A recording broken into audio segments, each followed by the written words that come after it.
Welcome, everyone, to our session, Who Heals the Healers?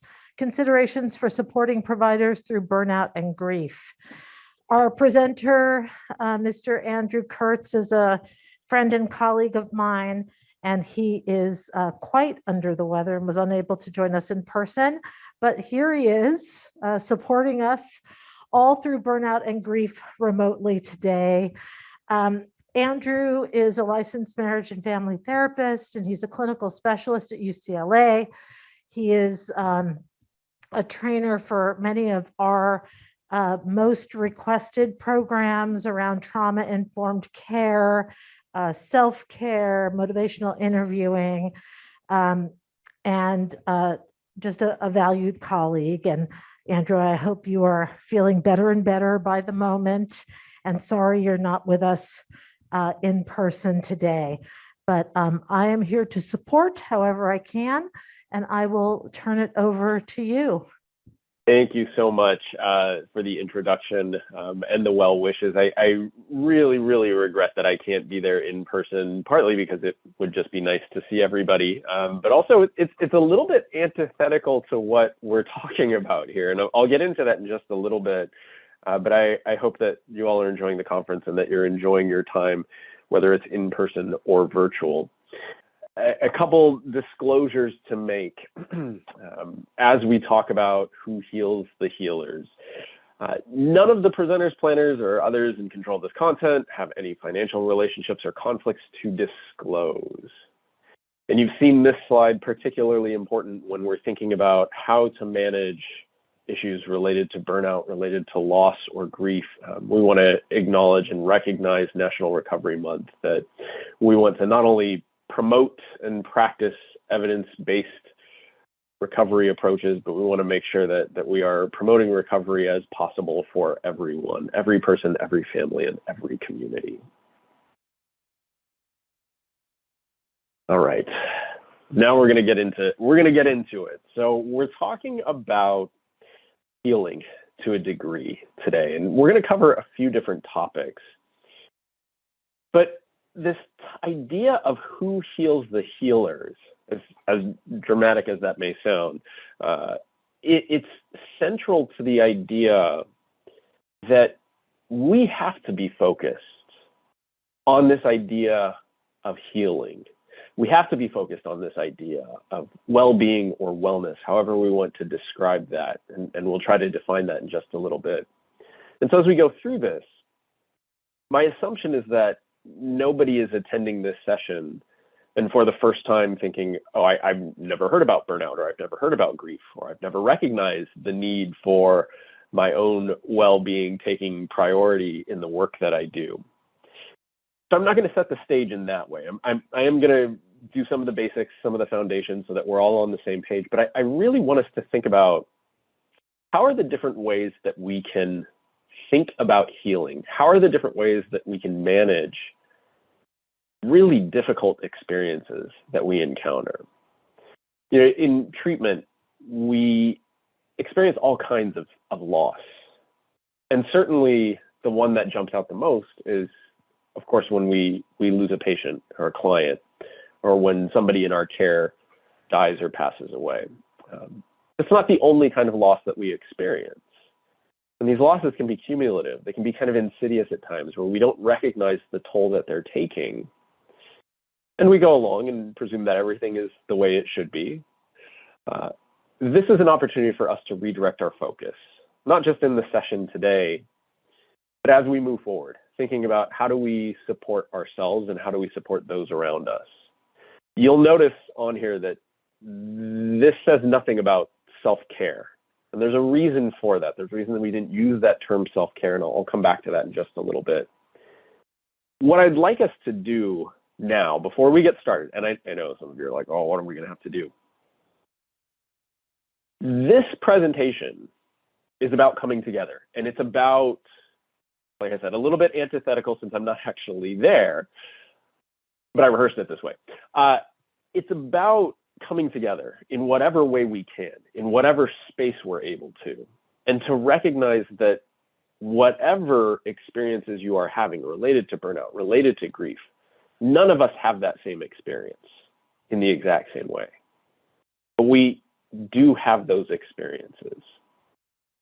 And so if you feel comfortable, what I would like you to do in that spirit of connection is I would like you to, stand up if you're able to, you don't have to. And I would like you to reach out to someone you don't know or haven't talked to during the conference. In room, I would like you to, if you want to shake that person's hand, if you're comfortable with that, maybe an elbow bump, whatever you feel comfortable with, I'd like you to look that person in the eyes and say to them, "Hi, my name is," and then introduce yourself. And as genuinely as you can, thank them for being here today. Before you do that, those of you who are over Zoom, since we can't do that in the same way, I'd like you to do something similar in the chat. I'd like you to introduce yourself, and you can use that script. Thank you all for being here today. Or you can provide a different affirmation. So let's just take a minute to do that really quickly, if you wouldn't mind. Gloria is going to help you all in the room. If you wouldn't mind moving around a little bit or just kind of shuffling and turning towards your partner, and I'll do this in the chat. I see you all in the chat. I see you in the room too. I see the conversations happening. Thank you, Mamta, Lindsay, Mario, Janet, Doris. All right, here, I hear you. We are winding down here in the room. Oh, hi. Good. Hello. Hi, Gloria. Thank you for being here. No, All right. Andrew. Thank you. Thank you for being here. If you haven't done this yet, feel free to continue to do this. We're going to come back to this in a little bit, but I wanted to start in this way, partly because I think it's nice to just say hello. But I want us to acknowledge what it is that we're doing as we're doing it. Taking the time to travel potentially really far, or maybe just down the street, and spend time in a conference trying to better yourself, trying to connect with your colleagues. That's no small task, even if it feels edifying. You have a lot of other priorities in your life. So I genuinely want to thank you all for being here. If this isn't really your bag and you're like, why are we doing all this experiential stuff? It'll get a little bit more scientific in just a little bit. But I want to set this stage again because the point is about connection. And I'm going to keep coming back to that in different ways as we move forward. What is it that we're going to go over? We're going to go over different ways that client experiences impact the well-being of health professionals. I want us to think about different strategies that we might be able to utilize, and then think about the benefits of empathy and mindfulness. And my challenge to all of you as we move through these slides is to consider where, if anywhere, could you use some of this information? Maybe it's for yourself, maybe it's with your colleagues, maybe it's with your families.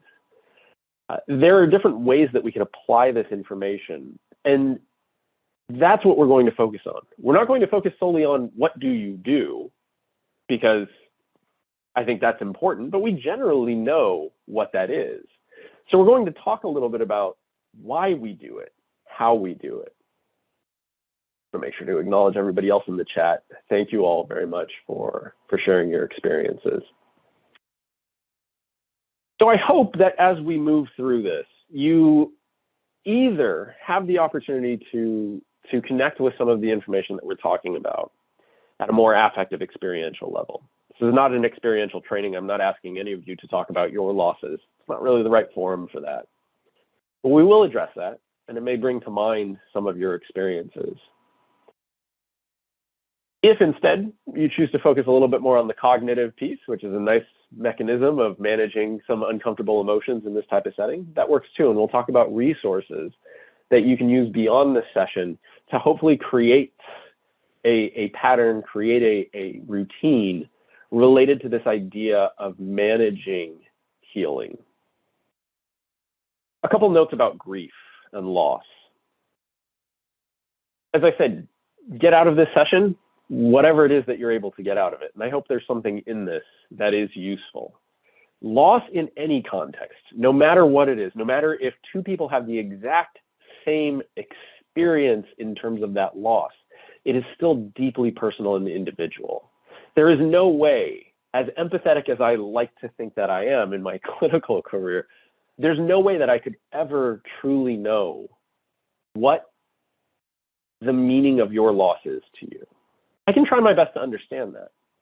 But I recognize and I value and I honor that idea that when we talk about grief and when we talk about loss, this idea of coming to a 1-hour session and putting an umbrella over this and saying, well, go do these skills, doesn't fully honor that experience, that what you go through is what you go through. And yet at the same time, this idea of grief, this idea of loss, it's fundamentally part of who we are. It's ingrained in us in different ways, whether it's the loss we experience in our own families, in our own communities, maybe some of the loss we experience as we age. It might be some of the loss that we experience in our communities with our clients. I have a grab bag full of those examples. My goal is not to give you examples of loss, because that's my story. It isn't necessarily yours. I want you to focus on what you're needing in your story. What is the arc of your story? Grief and loss becomes entirely complicated, especially when we think about this from a treatment standpoint, because of two main factors that are often focused on from a research standpoint. The first component is the often unexpected nature of loss. That even if we can kind of see it coming, when it happens, in whatever capacity we're talking about, again, whether a client discontinues treatment or they experience a lapse in their functioning that's detrimental, or somebody passes away, it's often unexpected. And there's a reconciliation that we attempt to manage when we encounter those unexpected events. And yet the second part of this challenge of grief and loss, is that we can never fully reconcile that experience. We don't have the opportunity to say goodbye to that person in the way that we would want. We don't have the opportunity to share what we saw in them that we didn't share each day. Again, one of the reasons that I like to spend a little time just saying, thank you for being here. If nothing else, I want to take that time to acknowledge your presence, your being here.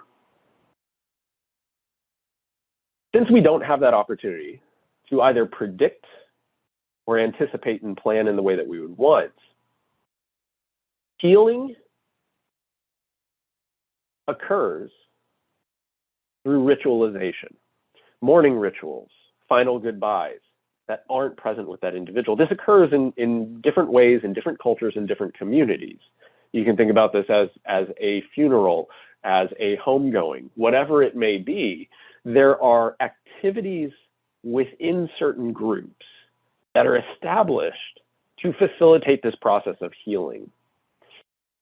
In fact, what we know about this process of grief is that if we push it off and we try to ignore it, it ends up being less healthy in the long term. And so instead, we're thinking about this idea of bereavement or bereavement care when we're working with individuals who may exit our care or who may pass away.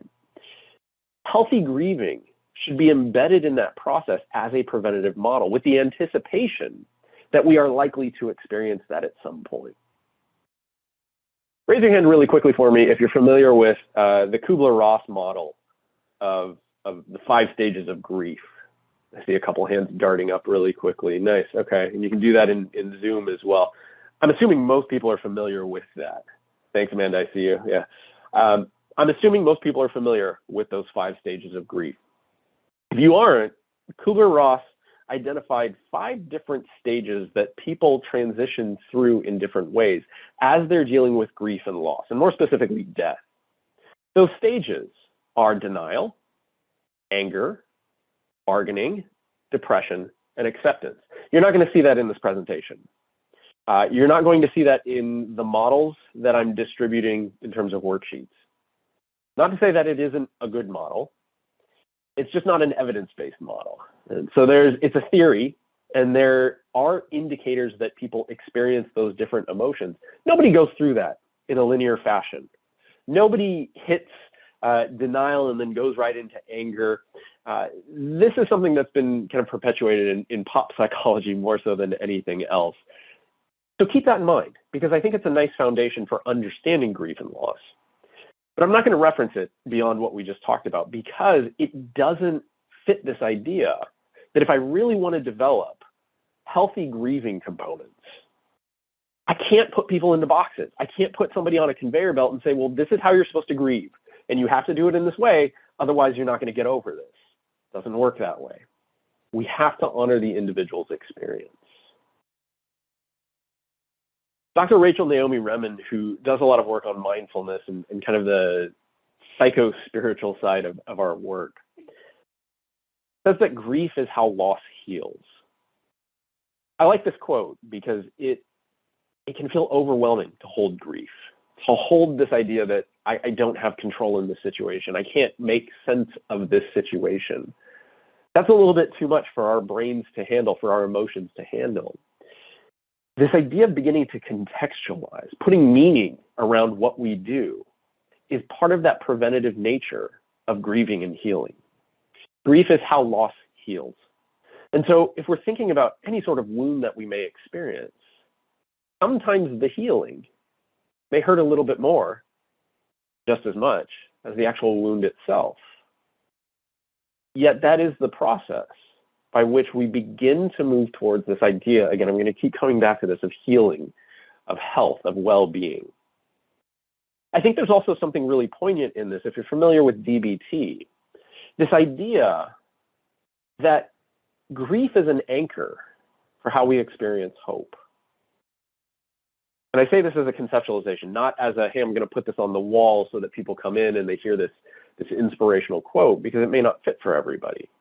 Without this process of grief, without the recognition that we experience loss, we wouldn't experience hope in the same way. We wouldn't experience that drive to try to help others in our care continue to move towards better functioning, to better health. But I like this idea of grief is how loss heals. I also really appreciate, again, you think about this from like a DBT perspective, the kind of dichotomous, seemingly opposite nature of grief and hope, how interrelated they are. That maybe in the moment when you're experiencing grief, you don't feel that. You don't feel that hope, and it's hard to see that. We certainly know this with our clients when they first come into treatment, or they come in for the 6th time to treatment, and they don't have that hope. There's grief. There's a process of loss for them that we have to acknowledge, that we have to empathize with. So what's going on for all of you? How are you experiencing this? Turns out you are experiencing quite a few different stressors as behavioral health staff. Compared to primary healthcare workers, we actually don't have a lot of information about behavioral health staff well-being. We have a lot of information about how primary healthcare workers have been impacted, particularly during the pandemic. There's been less focus on behavioral health staff. That inequity makes it difficult to think about embedding a process within our organizations, within our processes, embedding a process within our process, within our daily routine that focuses on well-being.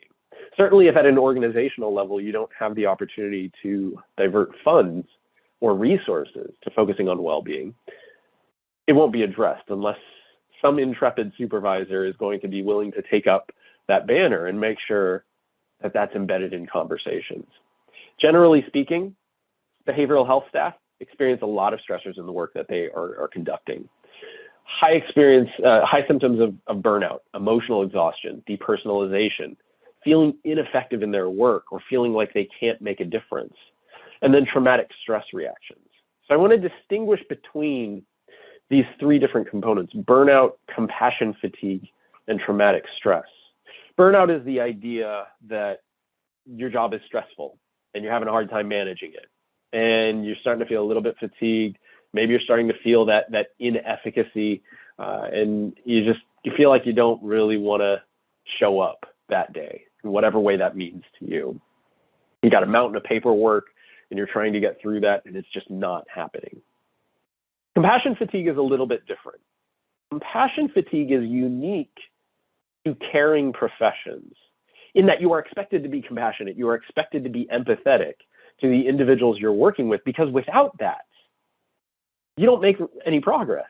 If we aren't able to connect with the individuals we're working with, again, we're back to that idea of connection. If we can't create that, if we can't demonstrate that, the person isn't going to talk to us. They're not going to trust us. They're not going to trust that we can handle their difficult experiences. That takes a toll on you. Being the container takes its toll. Every container can overflow. And so what we think about with compassion fatigue is this idea of loss of caring.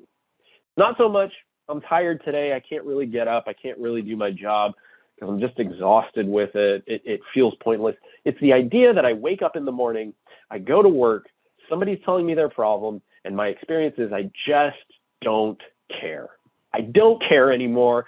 It's a conveyor belt of the same story for everybody who comes in. None of you are doing what we recommend. You're all in the same situation and you're not taking the steps to do what you need to. You hear that frustration. You hear that shifting of the locus of control. I'm going to blame you. The blaming is now on the individual. We lose that empathy. And then traumatic stress reactions is kind of one step beyond that. As you all know, with the DSM-5, there's an addition to the diagnostic criteria for PTSD that you can be diagnosed with PTSD with repeated exposure to details of another person's trauma. This isn't quite the same as secondary traumatic stress or vicarious trauma. Those presume that there's a little bit of removal between your experience and that person's. What we now know is that in these stressful situations, in these stressful roles that you're in, repeated exposure to those details, you can begin to take some of that on and start to display some of those symptoms that look a lot like PTSD. The last 2 years have not been easy for anybody, but in particular, essential workers and healthcare workers. It was a survey conducted of over 285,000 participants across 19 countries, focusing on the fact that 41% of individuals self-reported adverse mental health or behavioral health functioning as a result of the pandemic. And this was conducted early on, and we're continuing to see additional data that these numbers aren't necessarily trending in the right direction, depending on what we're focused on.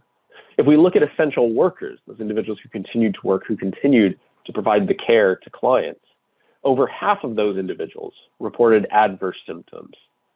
Most commonly reported were anxiety and depression, trauma or stress-related disorders, initiating or increasing substance use to cope, seriously considering suicide in the past 30 days. Drug overdose and mortality rates have continued to increase, which puts an additional burden on this idea of grief and loss. That we're seeing these rates continue to jump up. It was identified in the last presentation, within the last 10 or so years, there's been a 14-fold increase related to opioid mortality. We see this skewing younger as well, that within the last 2 years, there's been an increase, 3 times the rate of younger individuals overdosing due to opioids. For Black individuals, that's 5-fold. These rates translate to those experiences, translate to that connection. 21% of behavioral healthcare providers report feeling burnt out at least weekly. Over half report that they don't have the tools needed to do their job well.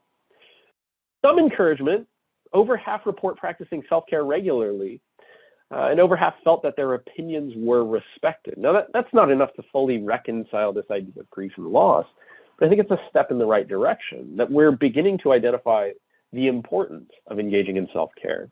And we're beginning to recognize that we need to have a say to some degree. I can't dictate exactly everything that happens at UCLA, but in order to feel efficacious in my job, I want to know that I'm heard. This is not an exhaustive list of all the challenges. There are many more challenges beyond just this.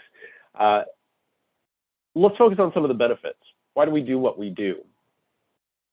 85.7% of behavioral health providers felt that they had a positive influence on others weekly or more frequently. Take stock, not just of the difficult scenarios that you encounter, the people you help as well. This is not a 100% return rate in terms of being a healthcare field. If that is your expectation, I have some bad news for you. We're going to lose people. Now, we're going to hopefully not do anything that contributes to that, that adds to that. But the 1 hour a week that you spend with someone is such a small drop in the bucket of what their experiences are. And to have any small positive influence on someone should be counted as a win. And so I'm not going to be naive about this and say, well, I did a good job today and I met my numbers and I got my documentation done, so everything is great. I want to be realistic about this. I want to make sure I'm not just focusing on the negatives. You're all here for a reason, because you know how to do what you do. If you didn't, you wouldn't be here. You wouldn't be sitting in this room. You wouldn't be sitting on this session. Supervisors are critical. If you have a good supervisor, it helps to make the job feel beneficial. Being acknowledged by a supervisor is critical. 90% said their supervisor helped them feel like they were part of a team, helped them feel connected. This is why we don't talk about self-care. It's not just on you to make sure that you are well. It is the responsibility of our systems to develop mechanisms to support that. If we truly identify this as a priority, how do we actually prioritize it? So who heals the healers? Back to my little buzzword title here. Who actually heals the healers? There is no one right answer to this. I imagine you're seeing, as we go through this, a pattern emerging. There is no one right way to think about healing.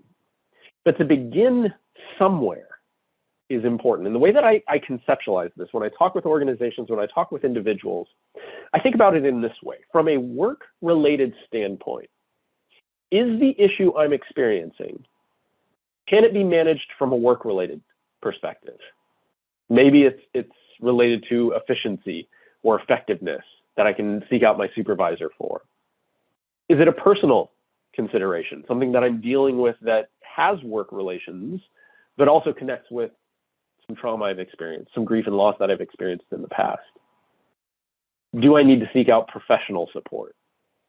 And these aren't distinct categories in that I progress through them, work-related, personal, and then professional. There might be some overlap here.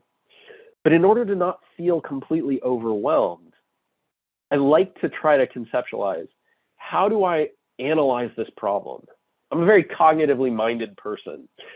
It helps me not have to experience the overwhelm of my emotions, which, if I'm being honest, is one of the things that helps me survive in this field. I'm a very emotional person, and I recognize that, and I manage it by being cognitive. And that serves me up to a point. It's a good way to get started. So where am I in this process? If I'm feeling overwhelmed, if I'm feeling stressed, how do I begin to take steps? And then on either side of this, you see others and you see self. And again, that's not referring to locus of control. Not that it's somebody else's responsibility or it's mine. It speaks to the way that we enlist supports, draw upon our own resilience. Is this something that I'm going to manage on my own? Is this something that I'm going to reach out to others, my community, to wrap around me and support me in? And it's not an either or. So we can think about this model as a way of getting started to address some of this component of healing. Frank Campbell, Dr. Frank Campbell, who's one of the creators of Loss Teams, if you're familiar with that, it's a suicide support, survivors of suicide support group that's community-based. Dr. Frank Campbell was the creator of this. He often talks about this analogy of a lighthouse. And I'm sure many of you have heard this before, that what you do is you are the lighthouse. He takes it one step further, and he says that your presence is important. But where you are really critical is when it's darkest out, when it's storming, when the ship can't find the shore. And I think that's true to a degree, that part of what you do is you act as that beacon. You act as that lifeline to help that ship, to help that individual safely navigate those treacherous waters. But I don't think that's all that we do. I don't think we're just fixtures that are present or on when somebody needs it the most. And as Dr. Frank Campbell talked about this, and as I've heard this analogy, it reminds me of one of Ray Bradbury's stories. Ray Bradbury, who's one of the most prolific science fiction writers of our time, one of my favorite authors, Fahrenheit 451, which he wrote at UCLA, by the way, fun fact. He has a story called The Foghorn. that's all about a lighthouse. And this lighthouse, so here's the science fiction element. This lighthouse acts as a beacon to some giant sea creature, a monster that the locals call, that appears on a certain day at a certain time during a certain tide. So two lighthouse keepers are tasked one night with managing the lighthouse, knowing that that's the night that this beast, this creature, is going to come ashore. They make the bold decision to turn off the lighthouse. The creature was drawn to the lighthouse, not because it needed help navigating, but because it recognized some congruence in the lighthouse with itself. The foghorn, as the title of the poem goes, sounded like the creature's call. And so it wasn't so much that the creature needed help navigating or that it was there to do ill, but rather it had found some connection in the lighthouse. They turned the light off. The sea creature became agitated and ended up destroying the lighthouse. So it's a cautionary tale.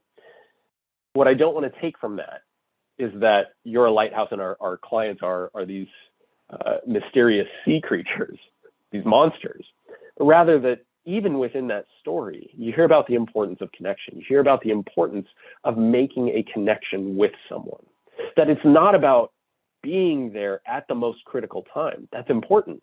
It's about being a steady presence. It's about having that opportunity to say, I see you. I thank you for being here. And you know this, that in situations where we've had to discontinue that, where we've had to take that away, clients, rightfully so, can become very upset, can become very agitated, because the connection is critical. Not to get too much into poetry. So what are we even talking about here? Are we talking about happiness? Are we talking about well-being? Are we talking about self-care? Or are we talking about coping? Or are we talking about all of it? I don't know. There are so many different environmental, community, treatment, global demands that are constantly weighing on all of you, that it's hard to distill this down to one single item. That we should be happy. I don't think that's accurate. That we should focus on comprehensive well-being. That self-care is enough, or that we should be satisfied with just coping.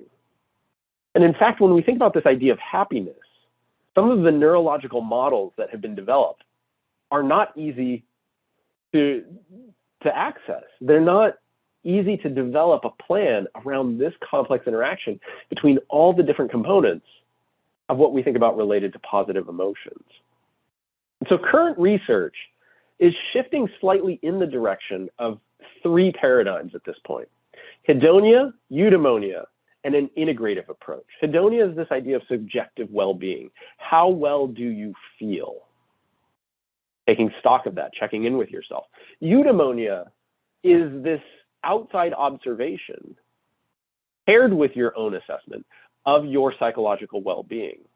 And then the integrative approach is somewhere between those two. Using a model like this doesn't tell the entire story about what we're trying to accomplish. When we talk about healing, when we talk about well-being, we have to think about what we need as individuals. My mother, who is a self-appointed PhD in our household, no training, will tell you that the three main components that any person needs to be happy: food, sleep, studying. A very Asian mom. Those are the three items that were drilled into my mind as this is what you need to do. Again, a little bit restrictive, certainly, but she talks more broadly about well-being beyond that. My mom is a practicing Buddhist, and we grew up with that in our household. And what I've tried to do in today's session at the beginning was replicate one of those processes that we often did when we would go to her temple, when she would greet people in the community. If you're familiar with Buddhism, it's a practice of perpetuating omitofo, which is the idea of a greeting of gratitude and well-being.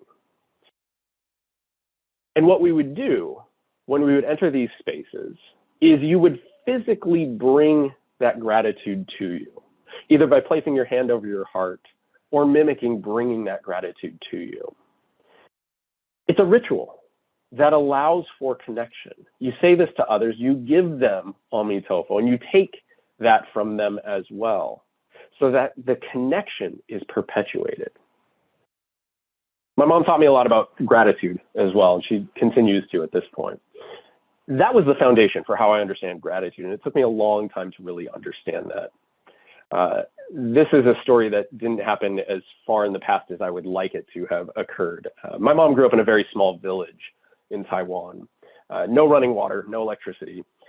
And she would often, when we would be together, when she would come visit me or I would go home to visit, she would tell me the tales of how she would have to walk up a hill both ways to a well or to a river to wash her clothes. And this was the idea of gratitude of having a running washing machine.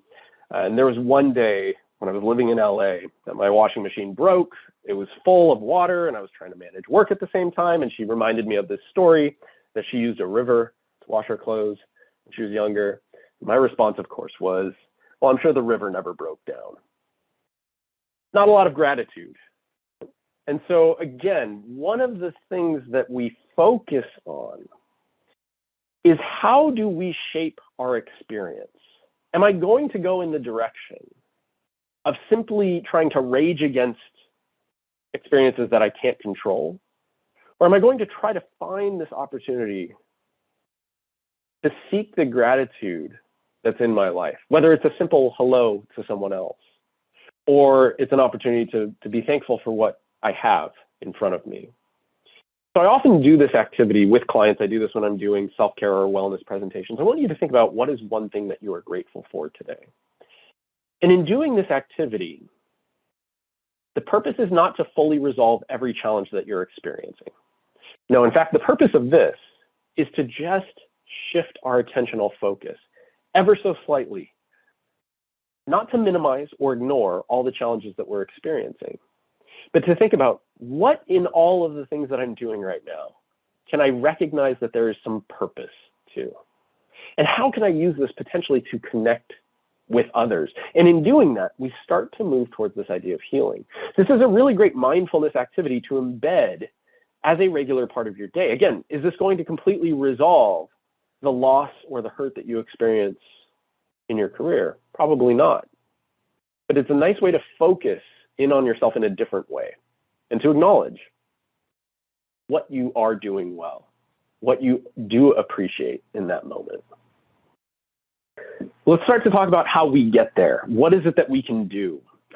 Adapting to unexpected occurrences is critical. So we have to have a routine, whether that routine is thinking about how to embed this process of grief and healing as a preventative measure, or to think about this as some other component of well-being within our organizations.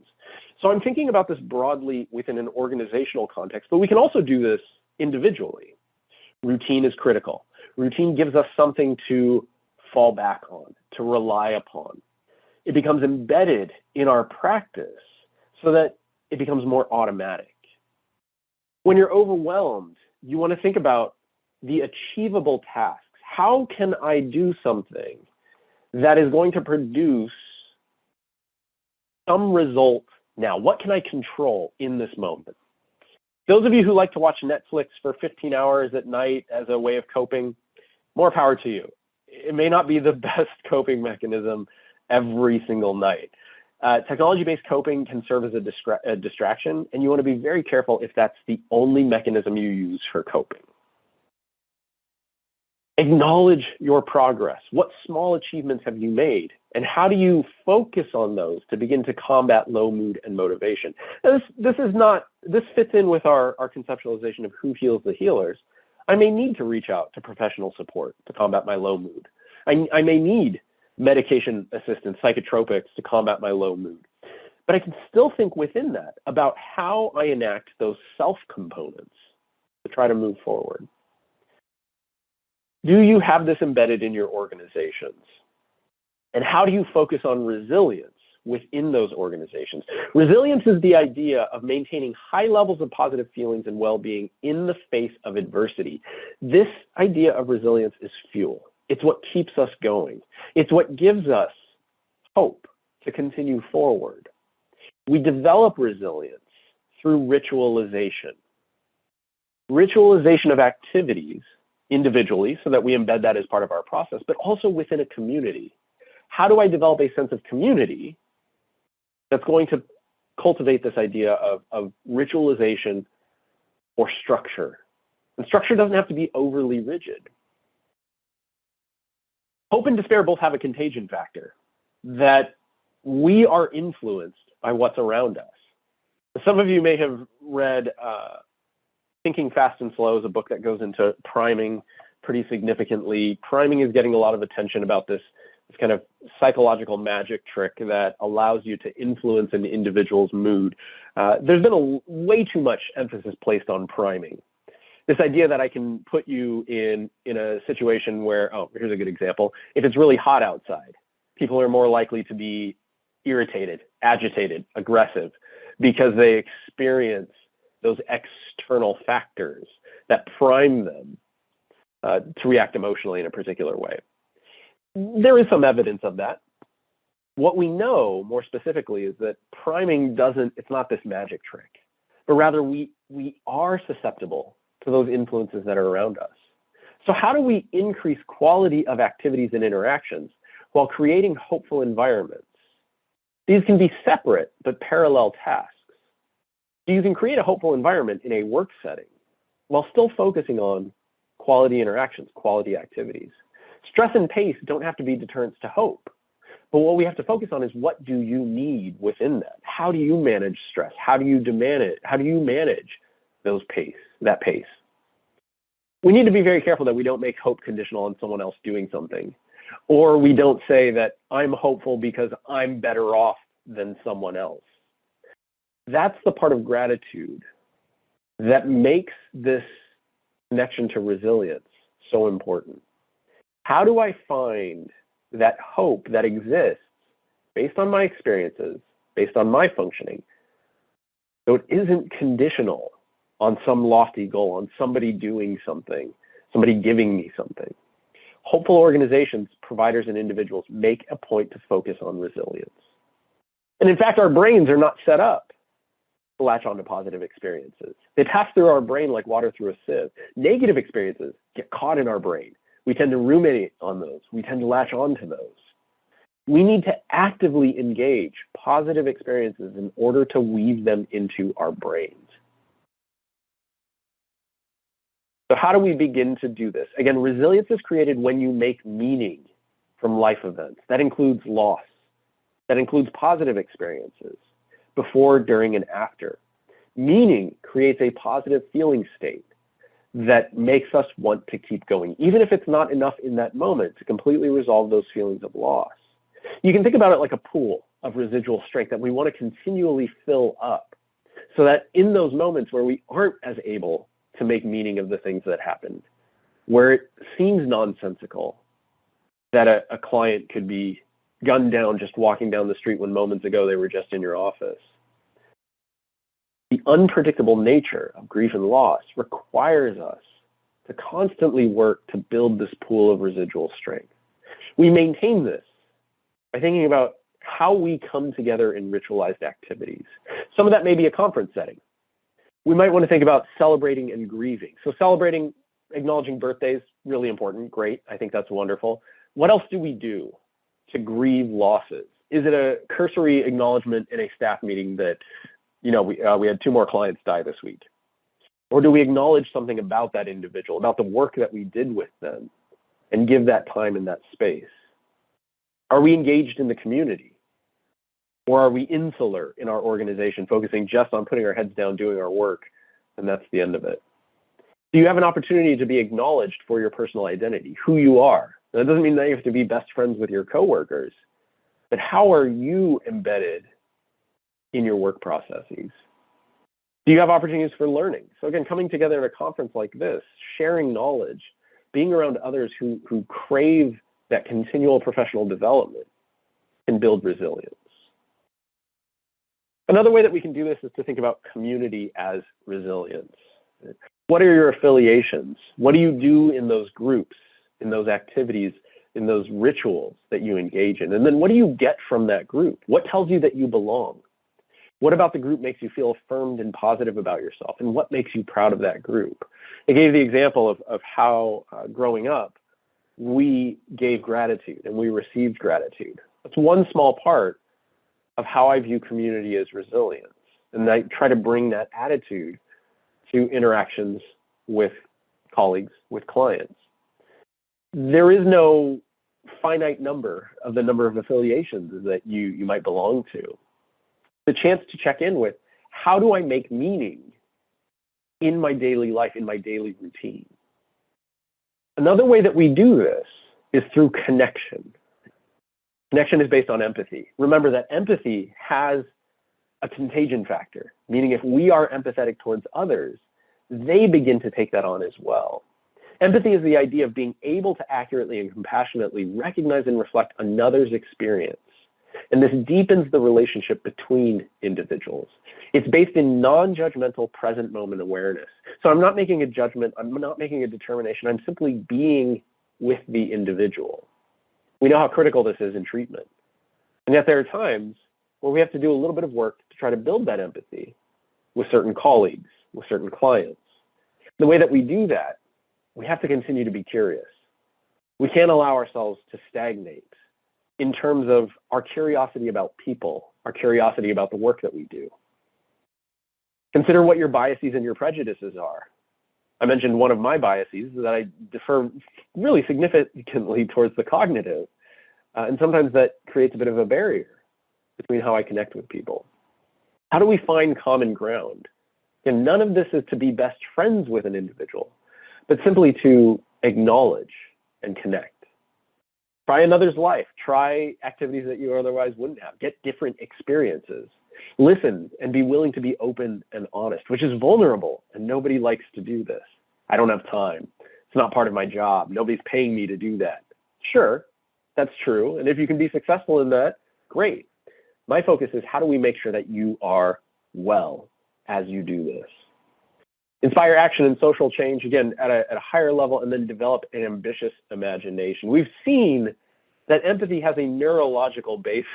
The only reason I included this slide is so that I could put that picture of Tom in there. Tom Freeze is one of the organizers of the conference, and so I'm sure you've seen him. He's also my boss. You've heard this idea that couples who have been together for a long period of time begin to look like one another, or that people start to look like their pets.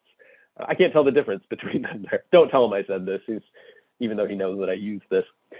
There's this idea that connection with others is not just something that we should strive for, but it's something that's actually neurologically embedded in how we interact with others. In the mid-90s, researchers looked at individual neurons in monkeys, and they recognized that when they were eating, certain neurons fired. And when they watched someone else eat, those same neurons fired, meaning there was some resonance between these mirror neurons, that they fire when the observed activity was intentional, when there was meaning behind it. And our brains create maps of others based on what we expect from that intentional behavior. I use this analogy a lot when I'm working with individuals with trauma, because this sensory map has become so haywire that it's difficult to anticipate intentional behavior from others. And it creates anxiety, fear, and a lack of safety. When we see an intentional act, not only do we recognize it, we get ready to do it ourselves. So what kinds of acts are we surrounding ourselves with? Are we surrounding ourselves with acts of kindness and gratitude? Or are we constantly frustrated? A little bit of road rage in the afternoon when we're just trying to get home, disconnecting from others. We not only mirror the behavioral intentions of others, but our brains are hardwired to understand others' emotional states. There's a resonance here. And this is part of that contagion of empathy that can go wrong in treatment. When I forget to discern me from you, it becomes more complicated. What I need to begin to do is recognize that we are connected, and yet I am distinct. And how do I want that process, that pattern to play out? This is a self-care action plan that we've adapted from some of our work in mental health first aid. I will include this in one of the resources that I'll get to towards the end. But as you think about developing a wellness plan or a healing plan, you don't have to address all 8 of these domains, but it gives us a starting point to think about where might I need some more assistance. There's the emotional piece, which is the smiley face at the top. If you go clockwise from there, environmental, physical, spiritual, financial, community, occupational, and intellectual. If you didn't quite catch all of that, again, well, I'll make sure to get this to you as a handout after the session. You do not have to be perfect in every single one of these domains. The point is to start where you feel like you need to start. And at an organizational level, I want to begin to think about the different domains that I can focus on to create communities of wellness. In the intrapersonal domain, to the extent that it's appropriate, what does the individual believe about trauma, recovery, mental health, and treatment? As we're thinking about supporting them in this idea of wellness in the work that they're doing, what behaviors does the individual engage in? Is there resilience and healing that's part of their routine? Is there opportunities? Is there space for that? What about the individual's identity? Do we have a sense of who they are, including their group and cultural affiliations? And then how does that tie to their self-esteem or self-efficacy? In the interpersonal domain, we look at the social supports, families, peers, significant others, coworkers. How do we understand the impact of trauma and loss? How is that embedded in our conversations, and how open are we to discussing mental health needs, knowing that when we engage in this process of healing, it's not therapy per se. That's a different component of that visualization that we talked about. How do we promote this conversation? At the community level, what supports exist within the community that we can connect to? How do we promote information that destigmatizes mental health and recovery? How safe does the individual feel? Does the organization integrate those discussions about stressors, trauma, crisis situations? And is mental health a visible aspect of efforts for engagement? Meaning, do we discuss it regularly? At the institutional domain, do you have access to healthcare, like EAP? Is that timely, or do you have to wait a long time? Is well-being embedded in our mission statement, not just for our clients, but for our staff as well? And then at the policy domain, is mental health integrated into policy in a way that encourages early identification or intervention and resilience building? We can adapt that to the organizational setting as well. What standards are set for ongoing support and collaboration with experts or consultants? How do you continue to get support and get feedback about what works and what doesn't? I'm going to give you a few different resources after the session ends. Oh, look at that little template there. You can ignore that. These are some of the resources that I'm going to give you. Every model that I put up in this session is going to include, or is going to be included in those handouts. So you'll get that breakdown of the Who Heals the Healer model. You'll get a template to come up with those different domains that I talked about and how to plan that in an organization. And then you'll also get these links. The first one is a complicated grief treatment manual that has been published by Columbia with the assistance of, I believe, NIAAA. This is a really comprehensive manual, and there's a lot of good information in that to use, even if it's just the worksheets. We have an ATTC self-care plugin. You can use that as part of your efforts to increase recognition of the need for healing. The Greater Good Science Center at Berkeley has some really great mindfulness activities that you can, they're really quick, and they have handouts that you can take a look at. They have a wellness calendar that you can download each month that has small activities that you can do as an individual or organization. And then one of the books that I've used and seen used in organizations is Trauma Stewardship, an everyday guide to caring for self while caring for others. It gives tips and suggestions about how teams can come together to identify the impact of the work that you're doing. And then if you're able to access this article, Grieving in a Pandemic by Dr. Carrie Meltzer, it presents another really nice analogy of grief and how we think about it. That we often think about grief as a wound or as an injury to our psyche, to ourselves. And Dr. Meltzer makes the case that, in fact, when we experience grief, it isn't a wound to ourselves, but rather it's like a tree having to grow around an object in the dirt, in the ground. That as that tree grows around that object, it becomes strengthened by that object. And it becomes bigger and it becomes stronger while that object is embedded as part of it. That takes work to think about these experiences as resilience and it takes support. We cannot do it on our own. So with that, I'm going to leave you with 2 additional thoughts, and then we'll have a little bit of time for questions. This is a suggestion that I make to clients, to colleagues, to family, to friends. I call it yesterday, today, tomorrow. It's a quick activity that you can do for mindfulness. The idea is that broadly, you can't control what happened yesterday. Can't change it. It happened. We have to accept that. You cannot control what happens tomorrow. Tomorrow hasn't come yet. But I think that even within that, again, I'm a planner. I like to know what I can do to learn from yesterday's mistakes and plan for tomorrow. The way that I recommend doing this is pick a time each day to do this and incorporate all the components that we've talked about. That component of gratitude. What is something that I appreciate about what I did yesterday? It doesn't have to be huge. It doesn't have to be life-changing. Just find that one thing. Today, how am I feeling? Meaning-making. Trying to identify, how do I feel today? What am I going to do with that? How do I make meaning of that experience? Tomorrow, what is one thing that I hope to do?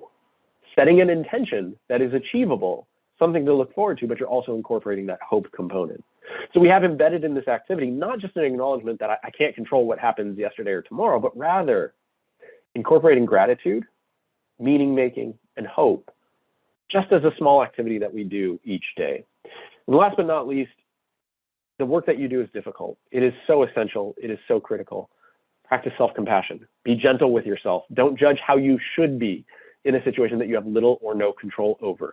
Know that those experiences of vulnerability, even if we are not together, they link us together and they unite us, not just in the work that we do, but as people. The challenges that you face are difficult. The work that you do is critical. Leave room for yourself and don't take that burden on solely on your own. Thank you all very much for the work that you do. Thank you for spending time during this session. I really appreciate all of you. I wish I could have been there with you.